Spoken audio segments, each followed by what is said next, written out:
Hello and welcome to Mentra Moments. I'm your host and current content marketing intern, Pearson. And today I have Eric with me. I'm so excited to talk with him today. And before we begin, I'll pass it over to Eric so he can introduce himself. Thanks, Lauren. Great to see you. Yeah, I'm Eric Endlich. I'm a clinical psychologist and educational consultant specializing in helping neurodivergent students around the world apply to and transition to college and grad school. And I'm neurodivergent myself. Awesome. Okay. Without further ado, we'll just jump into our questions. So the first question is, how does your neurodiversity allow you to perceive the world differently? Well, I think for all of us who are neurodivergent, we have a different way of interacting with and perceiving the world. So it's not just me, but I think one of the key things really is being hyper focused. So I may notice things that other people don't notice. The flip side, of course, is I may not notice things that other people do notice or things that I should be noticing. But being hyper-focused allows me to dive into real detail and depth and intensity with things that I'm passionate about, which includes neurodiversity in college. Yeah, that's awesome. I kind of feel like with my neurodiversity, it's kind of similar with like the hyper focus thing. And yeah, it's definitely like a blessing, but then like sometimes I don't know how to switch it off. So it can be challenging at times. Okay. Yeah, I Definitely. agree. So, at Mentra, we believe that neurodivergence is an asset rather than a weakness. So we coined this term neuroexceptional talent, which refers to like your unique strengths that no one else has. So in lieu of that, what's your neuroexceptional talent? Yeah, well, again, I think that the hyper focus really is a big part of all the things that I end up being good at.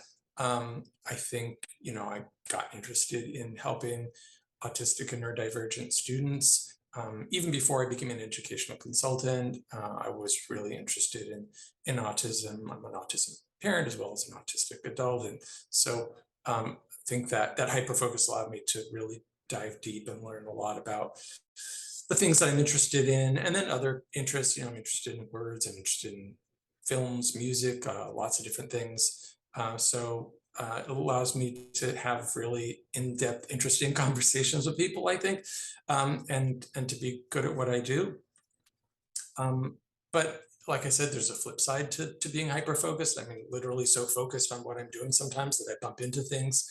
So, it's there's an upside and downside to everything. Yeah, I totally agree with that. So, like you kind of described earlier with your career as like a psychologist and then being like an educational consultant, how do you empower neurodivergence in your job and then like in turn and also the advocacy efforts that you participate in? Well, my mission is to make my vision is for a world in which higher education and employers, all organizations really are more inclusive. And that includes being inclusive of neurodiversity, disability, gender, race, different income levels. So inclusive across the board. It's just that my particular focus is on neurodiversity. Um, so I think that because it's something that I'm really involved in, that comes across in working with students, and uh, I help students feel, as you said, in terms of a strength or a superpower, help them see that what maybe for them being different has been a challenge, or maybe has led to bullying or feeling excluded, that there is a place for everyone, that especially as you get older, move into college and beyond college, there's so many niches and opportunities in the world. High school tends to be a lot more constraining, a lot more limiting for a lot of people, and they feel like, I can't make friends, or I can't really find the things I want to do. But I think once you get past that, there's so many opportunities, whether it's different majors in college or different clubs to join, that I can really help students feel that they will succeed. And as a neurodivergent person, I think also I can kind of set an example. Yeah, I totally agree with the whole, yeah, high school. Yeah, it's it's interesting and it's hard for us that are those of us that are different. And it's kind of, it's challenging because it's not a one size fits all kind of situation. But I guess it also makes me more excited for the future going into like post-secondary and that kind of thing. But yeah, no, I totally understand how um you say about with high school there's a lot of constraints, and then like with not necessarily conforming to like societal like standards or like social norms, peers and stuff, it can just add a ton of challenges. But I really like how through your work you're kind of, I don't know, allowing kids to just kind of find themselves and be their true authentic self in whichever college that is the best for them.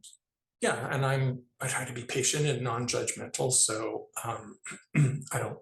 I think it helps people feel like they can be themselves and they don't have to mask. Hmm. Yeah, I definitely agree with that. Okay, so Mentra, we try to foster the relationship between employers and neurodiversity advocacy. So we recognize the importance of this connection. For other neurodivergents that are looking to get a job, what would your advice be? Well, check out Mentra, certainly. And nobody paid me to say that. Yeah. And I really believe that. I've been a fan of Mentra for years. Um, but if you Google, neurodiversity job search or autism employers or various different combinations like that, you can find both employers that are neurodiversity affirming, as well as various platforms or websites that may have pulled together a lot of resources for you.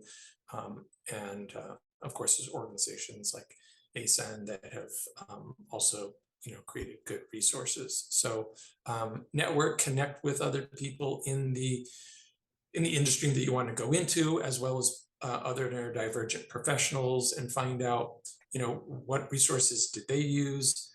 Connect with me or you or other people on LinkedIn, and don't feel like you have to reinvent the wheel. There's so many great resources out there. There's a lot of employers that are looking for neurodivergent talent. Sure, it's not as large a percentage as any of us would like to see, but it's a growing number. So believe, have faith that there are employers and opportunities out there, and connect with people who can help you find them. And then, of course, lots of folks, including me, end up being self-employed or starting their own business, and that can be a good option for people too. So it doesn't have to, be figuring out how you're going to fit in the workplace. Yeah, I definitely agree with that. We've had a couple people on Metro Moments, yeah, take like the self-employed route and that kind of thing. And it's quite interesting because I feel like for neurodivergence, you can really tailor it towards like your strengths and everything like that. So it's definitely like a very interesting option to kind of, work There's in your unique factors. Yeah, there's a lot to be said for being in organizations for at least a period of time to understand other things outside of yourself and how different organizations work. I worked in various organizations in mental health for many years, and I miss the collegiality of coming into the office and having a group team of people to hang out with and chat with. So there's definitely an upside to it, but there's lots of upsides to being your own boss too. Definitely. Okay, so for our last question, if anyone wants to get in touch with you, how can they reach out? Go to go to topcollegeconsultants.com or email me at Eric, ERIC, at topcollegeconsultants.com. And you'll see lots of free resources on the website. I realize not everybody wants to or can afford to hire a consultant, so I try to make lots of resources available, like a list of neurodiversity friendly colleges and videos and podcasts and so on. So you can learn a lot even if you aren't looking to hire someone. Hmm. Yeah, I'll definitely make sure to put all those links in the description of the video. So if anyone's interested, they can check you out. And then on that note, that concludes our metronomic segment with Eric. And thank you so much for joining us. My pleasure. Thank you, Lauren.